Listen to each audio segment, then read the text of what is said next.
Okay.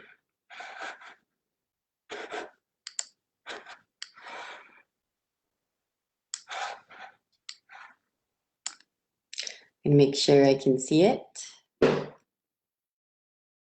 Yep, we're there. Okay. So we're going to start in about 2 minutes. So we're going to go ahead and turn off our cameras, and then we'll start right at 12:30. Okay.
Hello, everyone. Buenas tardes. Bienvenidos. Good afternoon and welcome to La Calle 24 Spring Film Festival event. In recognition of International Women's Day, which was celebrated on March 8th, but we were on spring break, the films and conversation today will focus on Indigenous women and Latin American cinema. La Calle 24 Film Festival, which began in the fall and will run through the end of May, highlights Spanish language films, and in this case, one in a Mayan dialect called Cachiquel. We'll focus on Indigenous and Latinx communities in the United States and Latin America. And the film screenings are preceded by a plática, or conversation about the films and the broader social, cultural, and political themes they illuminate. So La Calle 24 Film Festival is part of the Center for Mexican American Studies Raza Heritage Programming. And I am your host, Dr. Aimee Villarreal. I'm assistant professor and program head of the Comparative Mexican American Studies program, and I'm also the director of the Research Center. And before we begin our program, just a few reminders. The attendees are muted right now, but you're encouraged to use the chat function to comment throughout the presentation. We also invite you to post your questions for the guest speaker using the Q&A function. And we'll also do our best to relay your questions following the presentation to the panelists. We are also live streaming this event on the OLU Center for Mexican American Studies Facebook page. So those of you who are joining us on Facebook can use the comment section to post your questions. So today we have a special double feature of Ixcanul, Volcán, directed by Jairo Bustamante, and it's a film set in Guatemala and steeped in Mayan folklore. It's about a 17-year-old Cachiquel Maya woman who plans to escape an arranged marriage to the foreman of the coffee plantation where her family lives and works as sharecroppers. And we also have Entretejido, which explores the alpaca fabric supply chain from animal to textiles and the intersections between indigenous weaving collectives and high fashion in Peru. The films are available to view starting today. Ixcanul Volcán is screening on La Calle 24 Film Festival site, and Entretejido is a short ethnographic film, and it is screening for free on Vimeo only on Friday all day, but OLU affiliates can also watch the film on Canopy for free, courtesy of the Sotsunfos Library. So the links to view both films are going to be posted in the chat, and there you can see them on our Facebook page. So today we welcome my colega, Dr. Patricia Alvarez Astacio, and she is also the director of Entretejido.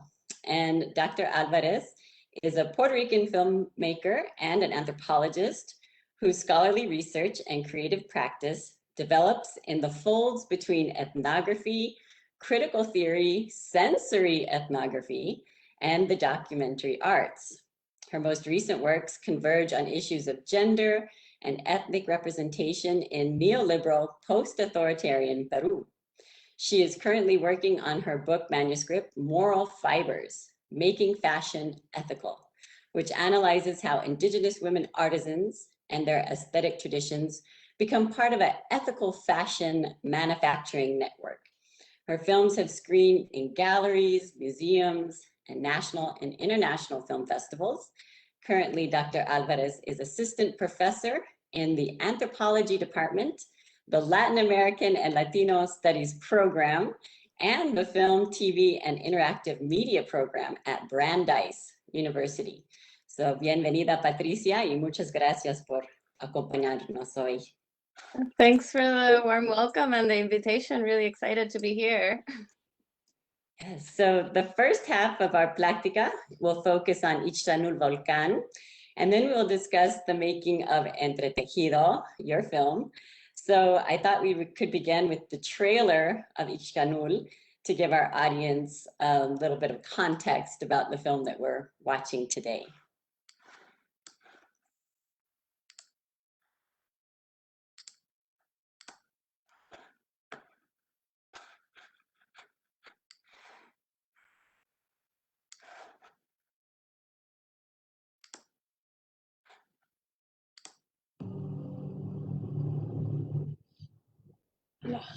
Allah magkaan lo Allah makatig Allah yuk katuh siya lo Allah yo lo Allah takah kita makati kun magkahali kun kati Tichin de batwa tichin muktaj ti os kashtir kulpek nung kasi bakonas kasi chakir nung kashtichin stikwa ikan bestu arni bakho chiri batwa arni bakho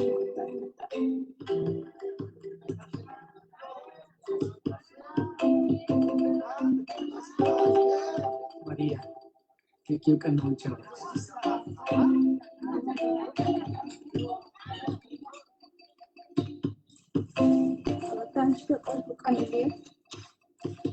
Chiquita Parish, Canul Coristas,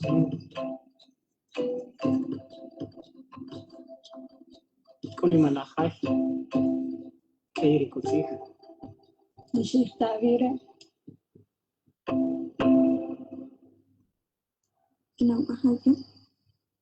Rimakare, Shagan Kasig, Nahun Kavikin, the Apachuaga.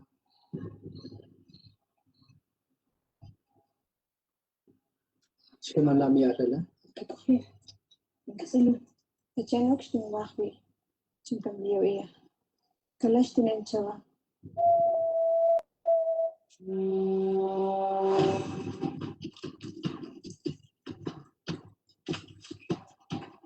Niya Holo of Asheris Canon Chiriape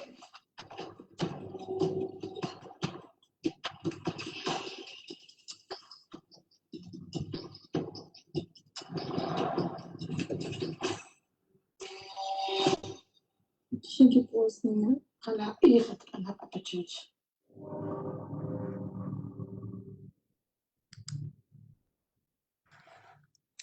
Okay, so I guess we'll jump right into the themes that are represented in the film.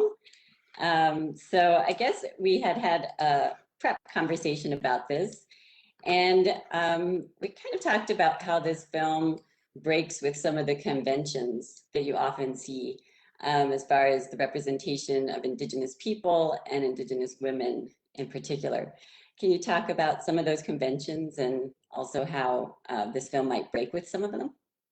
Yeah, no, I think part of the beauty and the importance of the film is that not only is it's the first Guatemalan film in Indigenous language, but this structure of the film and the story, right, kind of respects indigenous forms of storytelling and of conveying information, right? I don't want to give too much away, but the film tells the story in a way it kind of ends where it begins, right? It's kind of this spiral-like story, right? It's not this linear history, and as well, it does a really great job weaving in, you know, kind of very significant forces and Maya ways of being, right? So we see, you know, the volcano and the landscape. We have figures like the serpent that we in the West might consider to be myths, right? Myths, mythologies, the beliefs, but that when we move outside of this Western framework, these are sources of knowledge. They shape how people are in the world, and that are part of people's history, right? So you have what we would consider kind of myth, not working as myth, but being part of this reality, part of the characters of the film and the forces that shape and move the story, saying that these are valuable forms of understanding the world we live in. They're not just beliefs or myths that people have. So we have, you know, the volcano as a character. The landscape is so important in the film alongside the human actors. And I think the film also does a really great job in kind of challenging the tropes through which historically indigenous communities have been represented for a really, really long time. Right. And so we're going to unpack kind of each of those ideas as we move through the conversation. So the film begins with an arranged marriage between 17-year-old Maria and the much older hacienda foreman Ignacio. Yet Maria has other plans. And if you watch the film or the trailer, which you just have, you get the impression that this is going to be a migration story. Right, this kind of like, you know, the one that we always hear, right? Indigenous people having to leave their lands and migrate to the United States. And that's one of the characters' trajectory, but not necessarily Maria's trajectory. So can you tell us a little bit about how Maria is rebelling against this marriage and why? Right, so, you know, Maria's marriage is a very convenient and beneficial one for her family, right? Who, as you see in the film, live in pretty precarious conditions in a land that is theirs, but not theirs within a capitalist regime, right? It's owned by someone else.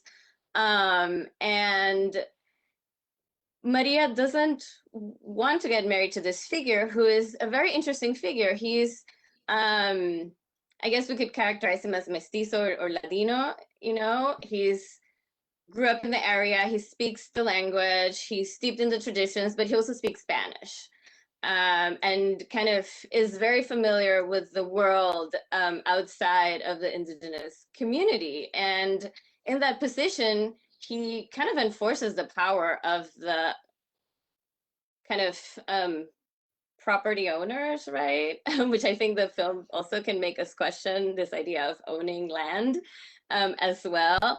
And he is this kind of force, this kind of weird colonial force, right? That enforces the violence, economic and other kinds of violence of this kind of plantation system that we oftentimes like to think it's ended, but continues to this day, with many people living as sharecroppers and under conditions of indentured servitude. And Maria doesn't want this marriage, right? She wants to take agency and control over her own body and future. And I think the film, one of the twists of the film, it's really easy to think a way out is to migrate and leave the community. This is a story we get told a lot, but it's not the only story, right? It's not the only way people challenge and resist forces of oppression put upon them. And so, yes, while Maria in the beginning tries to flee find ways to leave and go beyond the Volcán and go to the US, that ultimately is actually not even, not the pathway that she takes, right?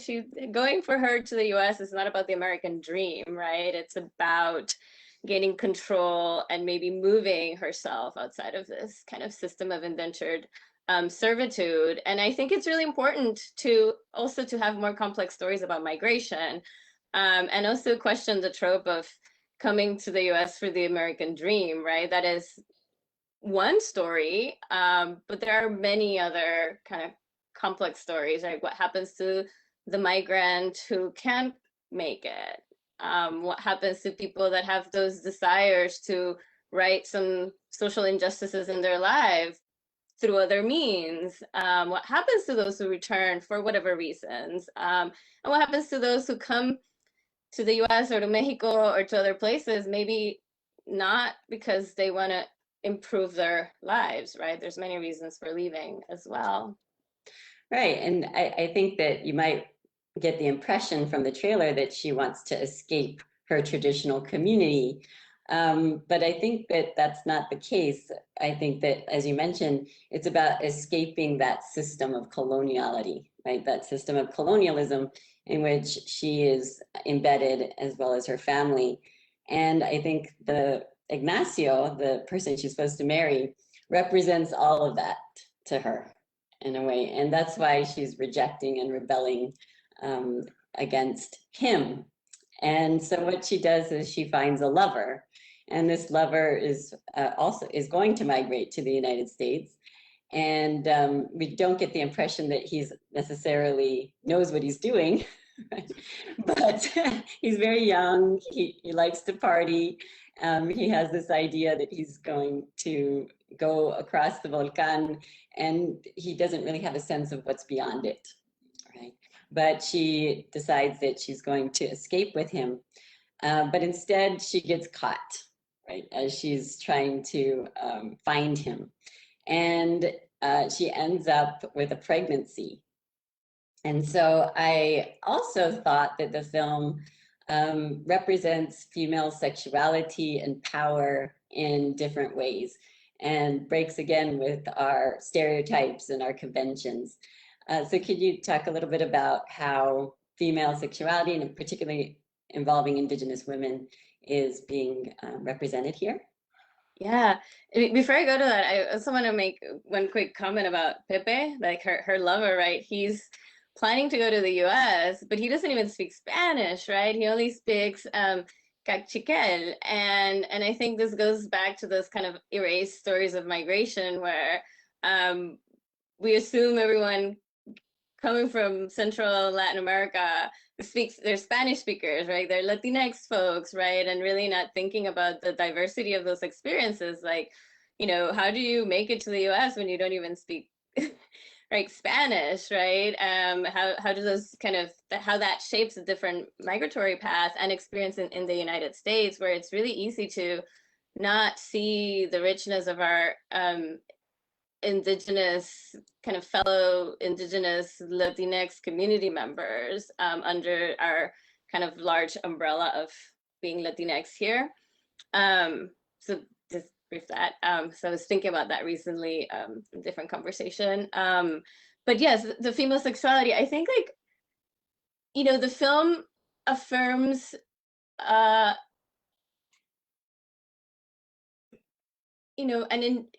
kind of an Indigenous, way of approaching sexuality, even though we, outside of, those of us who are not Indigenous, right, we can think about the many ways in which sexuality can be empowering. But the film also, how to say this, kind of treats it almost outside of our kind of moral frameworks, even the moral frameworks where we find sexuality empowering, right?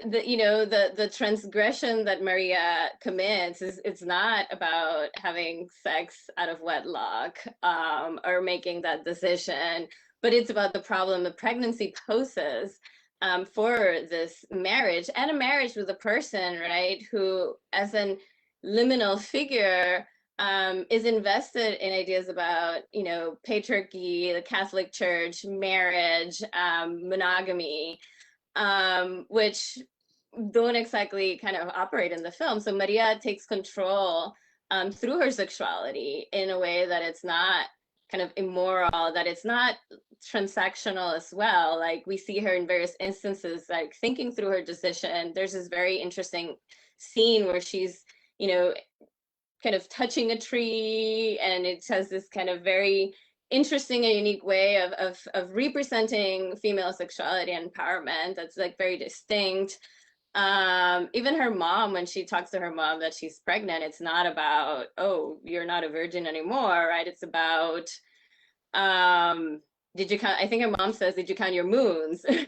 is the answer, right? It's about, you know, the issue with the pregnancy in light of this arranged marriage, right? So it's a really interesting, different way of thinking about how sexuality can be empowering and reclaimed, right, outside of our regular morality. And even the issue of abortion and terminating a pregnancy, right, operates completely outside this framework. It's not, doesn't carry this like moral weight and transgression, like she's doing something horrible. It's an option, and it gets, you know, tried out, but the baby had decided to come. So we also need to accept that reality, because the decision to terminate a pregnancy in this context, it's not just attributed to the mother, but it's also about the mother, you know, the future baby, and that entity's decision to stay or not stay. And it's also almost a communal decision if we think about the ways in which the volcano and the relationship with the power of the volcano also plays a part. So it's almost like a debate between multiple actors, rather than this kind of act charged with immorality. Right. So there is also a scene where her mother talks about her being magical or having more power as the, you know, as a pregnant woman. And we see that their lives, of course, are precarious, and at this time even more so, because the coffee plantation has been infested with snakes. And this is going to, of course, ruin the crop. And so her mother tells her, right, that she has power, you know, that the snakes won't bite her, that everywhere she touches, that things will grow, that she should touch the plants, that she should be, you know, be in places where things are growing, because her fertile powers will affect the environment and the environment will affect her. And so this also, you know, starts a chain of events, right, of in Maria's story. So we see through her understanding of her own power, she wants to save her family. And I think that might have been her inspiration all along, right? That she wanted her family out of this colonial situation. And so she decides to walk into the pit of snakes, right? And she gets bitten, and then she is rushed to the hospital. And this is where we see how Indigenous people are, what the relationship is, right, between Indigenous people and the settler state, as they are trying to navigate through the city of Guatemala, and Guatemala City, I believe, and also go to the hospital and what transpires there. And we see all kinds of violence enacted on these people. And also they don't seem to be afraid to go to the city, but the city is blocking them thwarting them at every stop. And we could see how they're mistreated throughout the way. So can you tell us a little bit about how the colonial state is represented here? Yeah, and it's the one moment in the film where we're outside, right? Outside of the territory of the Volcán, and it's a moment where we see a different regime of gender and medicalization and different attitudes towards female sexuality kind of being violently imposed upon Maria and her body. I think that, you know, that scene that Aimee that you mentioned with the snakes is so powerful. And I don't want to give too much away, but I also feel like there's a way in which it's a very complex moment where what happens there leaves the door open for us to take seriously forms of Indigenous knowledge and take seriously the understanding of the pregnant woman as someone who has the power of the Volcán almost inside of her, that's like bursting literally with life, but also can make us think about why did the events happen in the way, right? Is it because there's doubt? Is it because other ideas are imposed upon us that might make us doubt the forces and the power we have, and other beliefs and forms of knowledge? And so, and it's very, you know, I think because of that, it's extremely powerful, but it's also the reason why we go out into the city. And I think the film is very bounded, but even though we're only outside of the community when they're going to the hospital, I feel like the filmmaker, Jairo Bustamante, does such a great job showing the different levels of violence, right, that are constantly experienced, right, through the figure of the foreman, through the precarious position of the family. Where do they go? Where do I get work, right? Even with Pepe before he migrates, like, how do people get paid? And, you know, what's that relationship for the value of their work? But then once we go out of there, right, we see then a settler state that is invested in keeping the communities seemingly bounded through not so subtle ways, right, in which we see a nation state that doesn't define the services that it provides to their citizens, like healthcare, as extending to Indigenous women at all. And it's not for her, it's not for them. No one speaks, they don't have translators. They actually have to rely on the foreman to translate, let doctors go and do what they do to Maria without the family knowing what's happening. And you see the force of the prejudice, right? As these peoples are kind of backwards and should stay over there. And even the consequences of medical intervention where, you know, you know,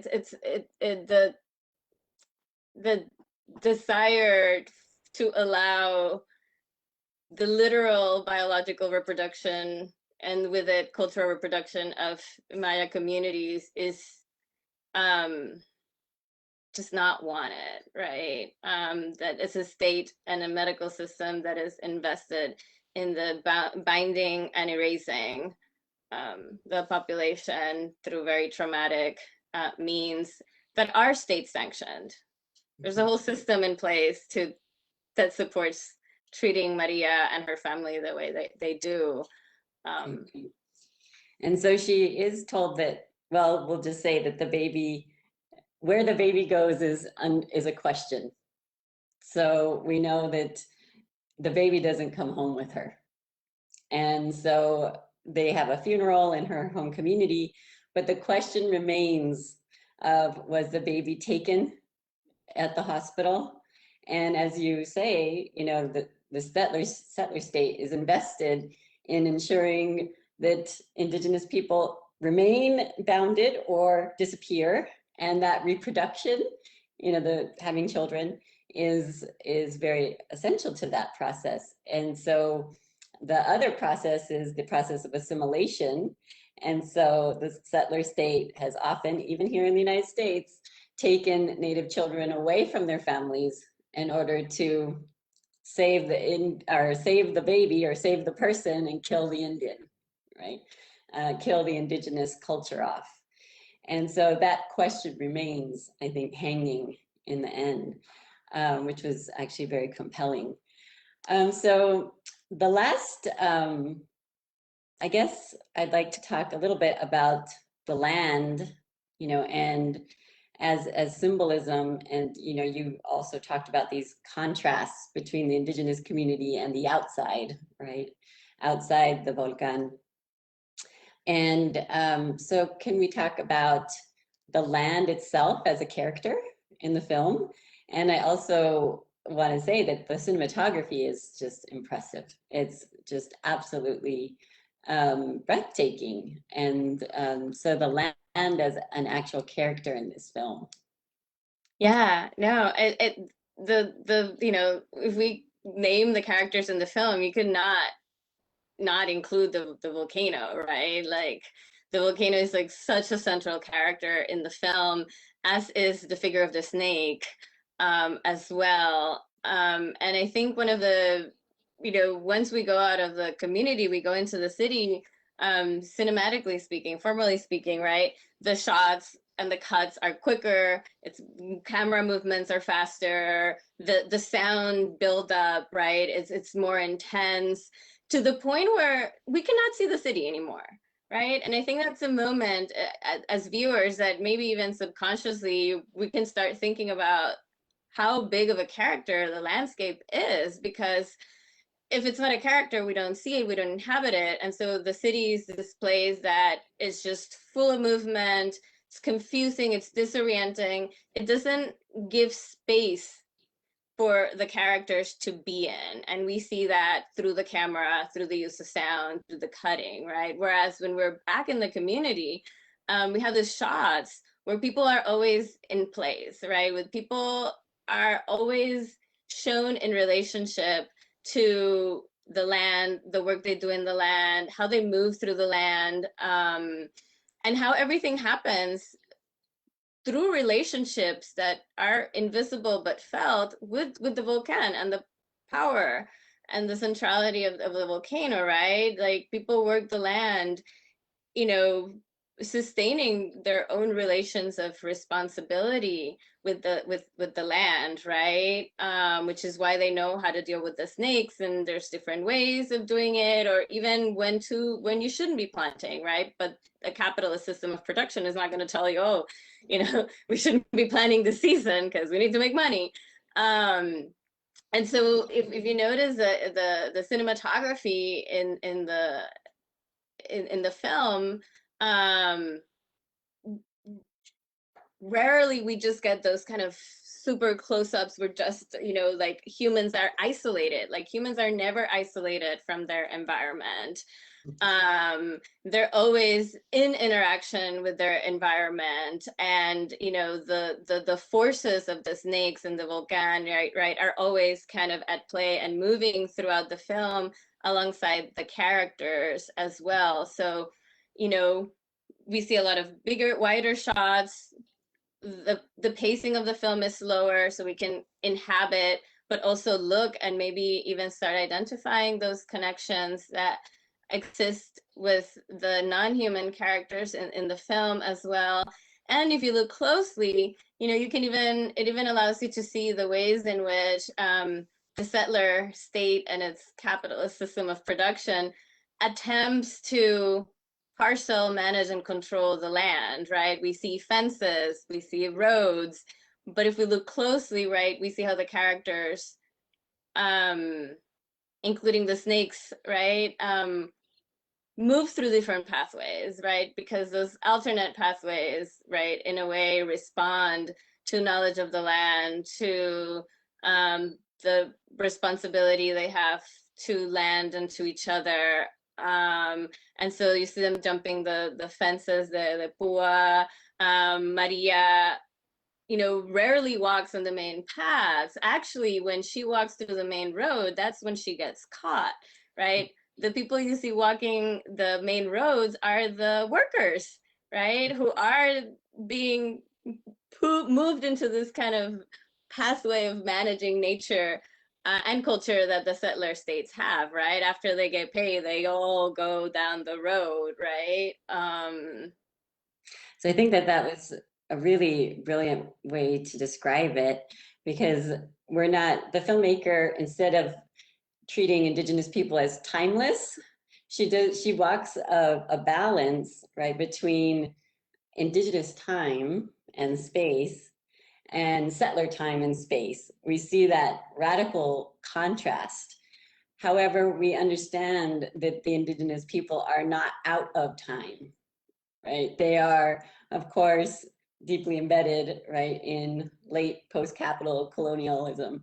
And so even though that contrast is apparent, it's not, I guess it's not saying that Indigenous people are in their own time or timeless. And that's another trope, right, that we get when in films that represent Native people. So students and everybody, look out for that, especially in those Westerns that you think you love, right? Yes. And so I guess we'll go ahead and wrap this conversation with Indigenous storytelling, because the story ends at the same place it begins.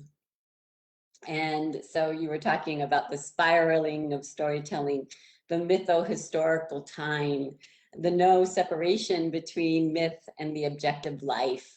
And so instead of a linear story or narrative that we are used to, right, within Western traditional ways of narrating stories, Indigenous stories are often overlapping, they're spiraling, they start at the same place where they began, they finish in the same place where they began. The story might start over, but have different characters and different narratives, yet maybe the theme will stay kind of constant. So I thought that that was a really brilliant way to kind of show that spiraling storytelling. Did you have anything to add to that? Yeah, I would say to add to that, also the ways in which, you know, the mytho-historical, right, that the knowledge of myth is history, right? The separation is a Western separation imposed upon us, that history is this thing, and that whatever knowledge and experience we have from things that have happened with the Volcán, or with the ways we work the land, if there are snakes or not, right? Like, oh, that's like myth because it's not narrated in a certain way, but like the film kind of maintains that mythos as history and as knowledge and as objective, and it does so showing how it interacts, right, with this kind of settler time, without having one overshadow the other or having to make one more real than the other. And I think that also part of the big power of this kind of spiraling technique and this blurring of history and knowledges is that really makes us think about the ongoing legacies of settler colonialism that aren't over, and that, you know, how many times is the same spiral? How many times are we going back to the same place, right? Is Maria's history, you know, ending where it started? And how many times for hundreds of years has that been happening? And it's also telling us, if things don't change, this story will continue happening. And I think many Indigenous storytellers talk about the figure of the spiral, because the story is never quite the same, even if there are overlaps, and if they end up in a similar point, right? There's always change, but that change doesn't mean that we're outside of the structure that keeps oppressing communities, right? And so her story, in a way, Maria is Maria and is an individual, but Maria is also hundreds of thousands of Indigenous women across many centuries. And we can also think about, right, Aimee, when you're talking about, right, the history of taking children away from Indigenous communities, the histories of forced sterilizations upon, you know, Indigenous women Latinx women, you know, in the US and throughout Latin America, right? Like we're kind of still in this spiral that can probably come back. All right. Wow, yes, that was really deep, a really deep analysis there. So we're going to break before we'll take a little break before we move on to Entretejido. And I'd like to see if there's any questions about the conversation so far, and you can put them in the chat. So far, I have one question, and the question is, how is Maria inspired to rebel? Who or what is her model to follow? And so this person is trying to see, well, how does she know, that this is the way to go? She doesn't, or at least we don't know as viewers, right? We don't know. We might speculate, right? Is it, that she's knows people from her community are migrating and stories are coming from outside, and that she knows that there's other ways of living life? Is it because she's seeing the conditions of precarity and injustice that frame her family's lives for many generations?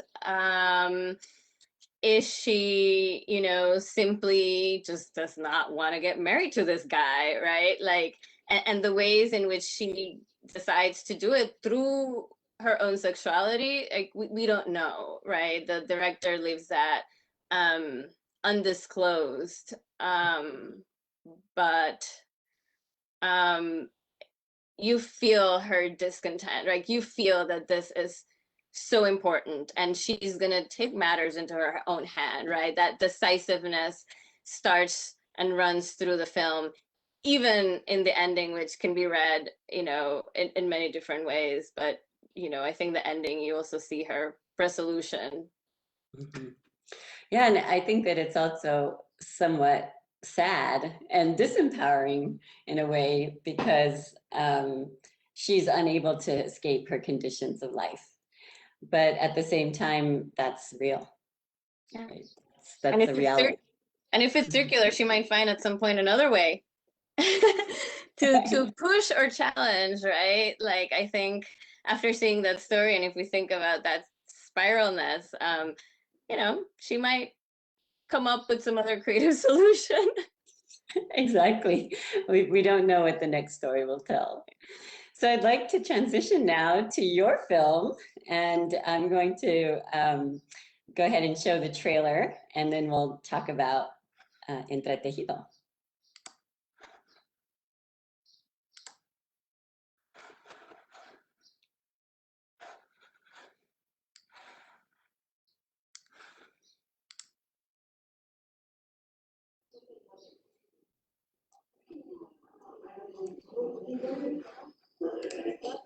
Sí, todos.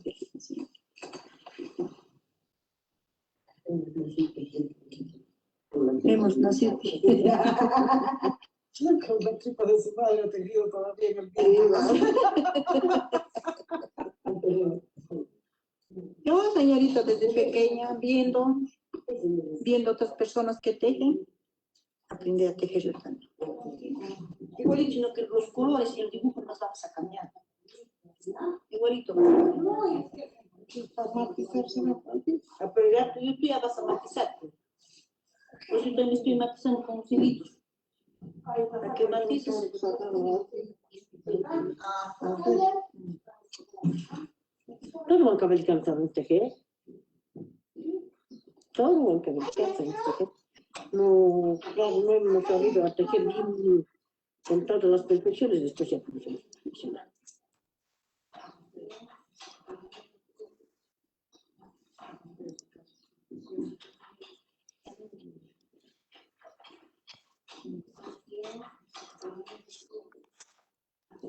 Con las capacitaciones que nos dan, con eso ya más cosas capacitados, hemos aprendido ya todo el acabado, todo. Y que cuando no hay trabajitos, para la familia. Cuando tenemos trabajos, ya nos olvidamos de la familia.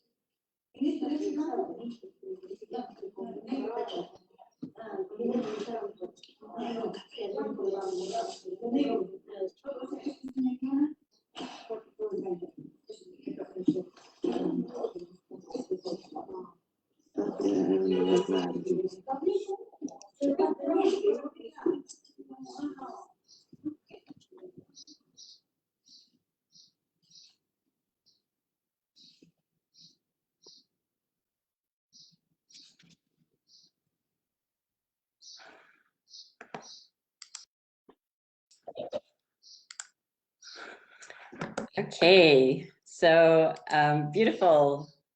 Those are just beautiful images, and the whole film is just the cinematography is really gorgeous. But before we talk about the clip, I want to emphasize that the two films that we're screening are radically different, right? So Ixcanul is a narrative film with actors, some community actors, some professional actors, and yours is a ethnographic film. So can you tell us how an ethnographic film is different from a documentary? Sure. um, ethnographic films are a kind of documentary, right? Documentaries have different genres. We're more familiar with what we see, you know, in PBS that has a bunch of like interviews with experts, and then we might have some scenes. We also have character-driven documentary films, which follow a couple of people, and we explore an issue through their lives, through their work, through their activism, right, and so on, and you know, or just about their lives. So ethnographic films are films that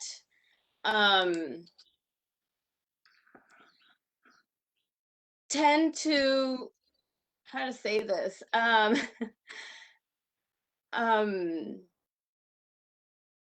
they emerge out of a process of ethnographic fieldwork, right? So we're maybe not as invested in telling a story, but following and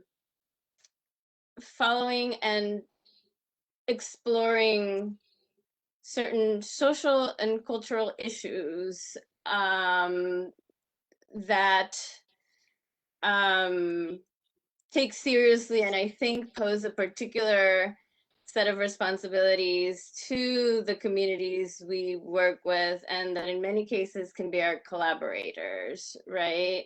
We're not trying to speak for anyone. I'm not trying to tell someone's story, but I'm trying to explore alongside the people that I've been working with certain issues about, in this case, the importance and impact of their work in fashion markets, right, as Quechua artisans. And so it's a film that's trying to explore a social cultural phenomena. Yeah, it's a hard question to answer because I think more and more there's so much overlap, but ethnographic films tend to be more observational, right? So you don't find a lot of interviews, right? My experts are the people I'm working with, right? So if I don't need anyone justifying their knowledge. So I'm more interested in showing, right? Certain experiences, certain processes that are significant to understanding, you know, labor in this context, or understanding how traditions change, right? Or understanding their experience without having to tell you with any voice of authority. I think it's also important to immerse people and bring them close, and do so carefully to avoid exoticizing and othering people, but rather to create connections of empathy and care, which don't always happen in documentary films. I think a documentary film, if you watch a documentary about a social issue and you walk out of there and say, oh, that really sucks, I feel for them, I'm so happy that that happens elsewhere to someone else, like that is a documentary that's not creating empathy and care. Right. And even in the clip that we see the meaning of knitting, right, of weaving to these women and there doesn't have to be necessarily an interview. We see them working, we see their children present, we see children learning the trade. We see the idea that she was knitting in the womb, that this is a long tradition, and she laughs about it, but it seems like, and another woman saying how everybody just knows how to knit, right? Everybody just knows about weaving. And so kind of the cultural embeddedness of this space and the relationships between the women and in this, collective space. So just the clip, I think, shows us a little bit about your technique as an ethnographic filmmaker. We are watching this kind of alongside of you, and it's very difficult to walk that line, right, between exoticizing and observing. But I think that the way that you shot the film is very observational, right? And so could you talk a little bit about the clip and what you were doing at that moment? Yeah, I'm sorry. The distributor shows a scene from the film. That's not the trailer. The trailer, because the film moves between the different spaces of the supply chain, right? So there's moments with herders, alpaca herders, and shearing, and making of thread, and then we move into the artisan space that you all saw, and then there's a fashion designer that comes in to work with them, right, to make a fashion collection, and then it actually ends in a runway for ethical, social, responsible, sustainable fashions, which in Latin America means working with artisans and incorporating indigenous aesthetics into fashionable styles. And so so that's just like, you guys saw just like one small segment, and it's really hard to make a film that doesn't either exoticize or that falls back on those historically problematic representations of indigenous communities. And I think maybe that's like the one point of contact I feel between the two films, that I think both films find ways to not do that, right? In Ixcanul, even though we see women dressed in traditional outfits, the way they're shot, the way they're placed in the landscape, the actions, how they speak, their voice, like refuses to exoticize, doesn't let us exoticize them. It also, even if people are more quiet, they're also not the stoic Indian, right? Because they have so much agency and it's so much complicated, and they're always in relation to nature or what they're doing, or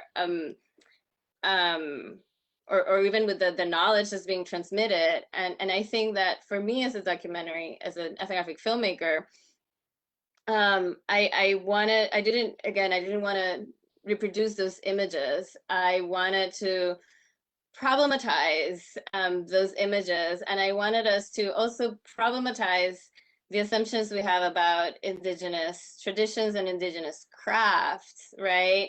And so yes, it's embedded. Kids learn since they're very young. People have a unique knowledge of the material itself, which it's part of the film.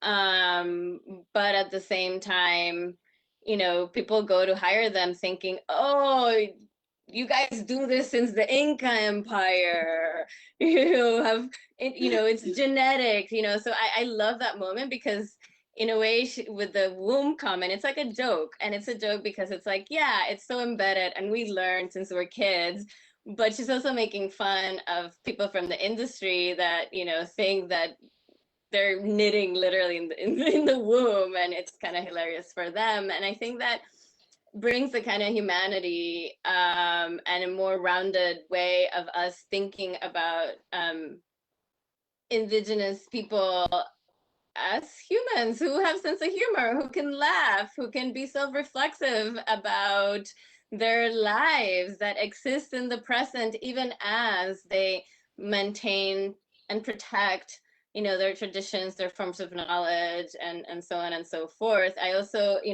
really like that scene because not everyone is dressed in the traditional outfit. There are women in pollera, but not everyone as well, to kind of also, you know, make us think about the ways in which Indigenous folks in Latin America are invisibilized, right? There's so many people with Indigenous heritage or who are Indigenous moving around that are easy to not see because they're not dressed in the exotic, or not exotic, but the traditional ways that we imagine them.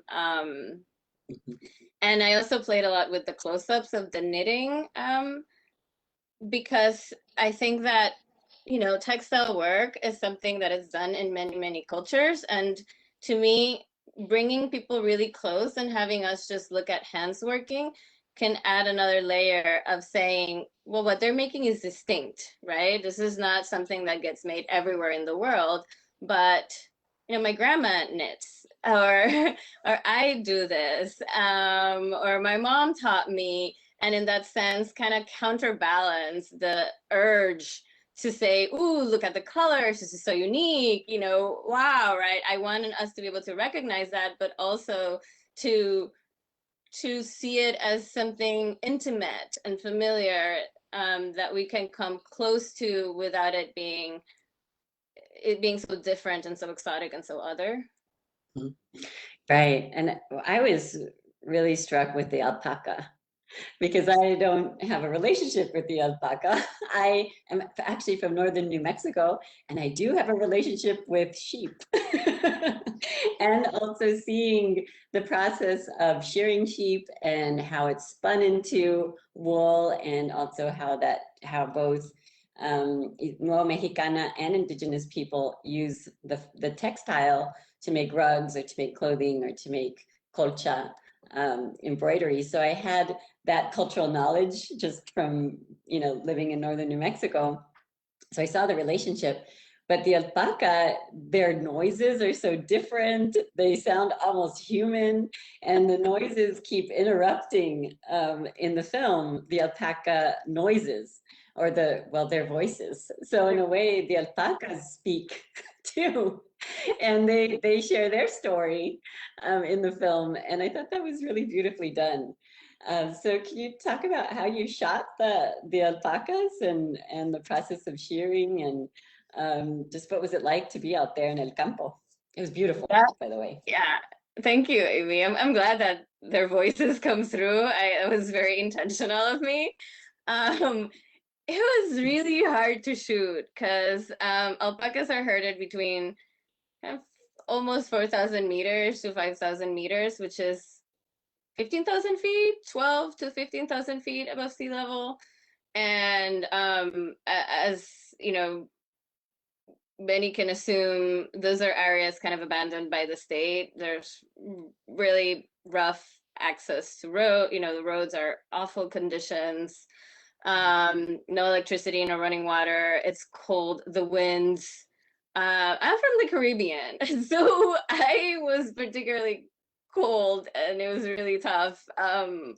Eventually I got used to the altitude, but yeah, you also have to follow the rhythm of people's lives and when they go out herding, and learn, you know, and be open to the rhythms and to interacting with the animal, and, you know, seeing, you know, I didn't shoot everything because I also wanted to just kind of go and be there and follow something so foreign. I originally didn't know I was going to film the shearing or that part of the supply chain. But then it became really important, because artisans, a lot of them have herds. They take a break and they take the animals to herd, and then they come back, or they go to the seasonal spots. So then some artisans aren't around for a month because they're, you know, moving them across pasture. So I realized the importance. It's also very gendered. Men are the ones who shear. And so I also had little access to that because of, you know, my own gender. And I only had the opportunity, you know, so when I was filming the shearing, it was really hard with the wind. I didn't have the same opportunity to just go and be with the men who were dealing with the animals all the time. I just got to go to when this moments were happening. And so it was tough, and it's a scene that every time I show the film in the US, I get questions about, like, are the animals okay? That feels so violent. And I'm just like, it's a big animal, right? Like, you gotta immobilize it for its own, you don't want to hurt it. But it was quite an experience to film it and to see the relationship, right? How they how they're herded, how they're treated one by one, but also, right, like there's no subtitles, but the men are talking while they're cheering, and they're talking about a wedding that just happened as they were cheering the alpaca. And I didn't subtitle it because I didn't want to distract people, and I just wanted us to see, right, what's the knowledge, how does this happen, how the animal is treated, how the material, where does it come from. And I wanted to play with the voice of the alpacas throughout the film to also kind of a move against commodity fetishism. I wanted us to not forget where this come from, right? We buy clothing, and the last thing we think about is, where did that cotton grow and under what conditions, right? Was that animal, like the animal, if it was like an animal based fabric like sheep's wool or anything, right? Like we're kind of connected to that animal literally through our skin. And so I wanted us to not forget about that. And I also wanted to keep it because for my interlocutors, for the artisans, right, the wool itself has a really big role in Andean communities, right? And it matters and it's important. So I needed to take that seriously. And so what are the ways in which I can maintain that reminder that this animal and the relationship humans have with it is important? And then in the films, there are like other moments where we have alpacas, but from videos that appear in runways, to kind of show the translation of that in the fashion world, which doesn't, it's kind of very exotic. And it's really interesting. I thought the runway show was one of the most interesting scenes because the Indigenous women are there and they have on their outfits and they're looking fly, right? And they're looking amazing. And then you have these haughty models that are at least a foot taller than them and, posing for pictures, but, kind of like, I don't know if I want to take a picture with this person. And so you see this contrast. And I think that the Indigenous women are very dignified there in that space. And but it's really the contrast between the models and the Indigenous women is very interesting. So could you tell us more about that scene? Yes. So I still have so much feelings about that, even though I'm writing about it, because in a way, fashion is such an elite space, right? So even when Indigenous artisans and herders have been part of this industry for so long, they've always been denied access, right? Because they're seen as, again, modern, unmodern, right? Outside of this. And so their work has always been erased. So they're coming in there with a lot of pride that they're finally getting recognition now that we have this turn to artisanal, revitalizing artisanal work, saying that Indigenous aesthetics and design can be fashion, right? And ethics and sustainability in the fashion industry. So they're very proud that they're getting the visibility and recognition to be in that space finally. But at the same time, they know that their entrance and recognition in that space is conditional. Mm-hmm. If they're not wearing their traditional dress, they're not going to go out on the runway and they're not going to be seen, right? So there's a level of exotization that conditions how they enter. So yes, they walk hand in hand with the fashion designer at the end of the runway, but they have to come in full traditional dress, right? They're not wearing the same clothes as the models, in other words. Or anything else they might want to wear, right? Like, and and in a way, I hate to say this, but in a way, then they kind of also become interchangeable, right? As long as they're dressed a certain way, any member, any artisan can just go in and walk, right? Like they're also not seen as individuals, and the dress gets more visibility than they do, and then there's the added tension of the models, right? You have all this like models, you know, the clothing, there's all this indigenous inspired or collaborations, there's all this fashion collaborations with indigenous communities across Latin America, in Africa with different tribes, it's like all over the place. But if you look at the models, they're the same white, thin, European looking models everywhere in the world you go. So on the one hand, there's a saying that indigenous designs and textiles and crafts are beautiful, are modern, you know, they're here to stay, you know, it's a source of work and income for many people around the world. It's less exploitative than working in a maquila, but then they also know that what's being made is not for them and their bodies, right? Which is another level of exclusion. So then it's just so weird to see these models and this like high fashion polleras dressed next to an indigenous woman wearing a pollera, and it's like the celebration of this over here that's about the indigenous artisan and her culture, but it's also not for her, and that's very uncomfortable and it's very messy. And so yeah, that's why that scene, I anything that has to do with that part, I just have so many feelings about it. Yes, it is kind of like the epitome of capitalist extraction, and also the putting of, and women's bodies, right? If you think about different kinds of bodies in this space, different kinds of female bodies and male bodies in this space, and how they are adorned, you know. But it is a really striking scene. So I thought that Entretejido does a beautiful job of weaving, right? The whole the narrative is actually a weaving of how high fashion is related from the animal to the shearing to the knitting to the design to the actual show and the wearing of the product. So it's really a fascinating film, and it's short. So I encourage all of you to watch it. It's going to be available for free tomorrow, one day on Vimeo, and Olu affiliates can watch it at any time on Canopy. And so I also encourage you to, professors out there and also students, to show it in class. It'd be wonderful since we have access to it. Well, I think we are out of time, and I didn't want to take too much of everyone's time, but I want to thank you so much, Dr. Alvarez, for joining us today. It's been a fascinating conversation about Indigenous women in cinema, and I hope that you will join us again in the future. Thank you so much for the invitation. This was so much fun. And yeah, anytime. This is great.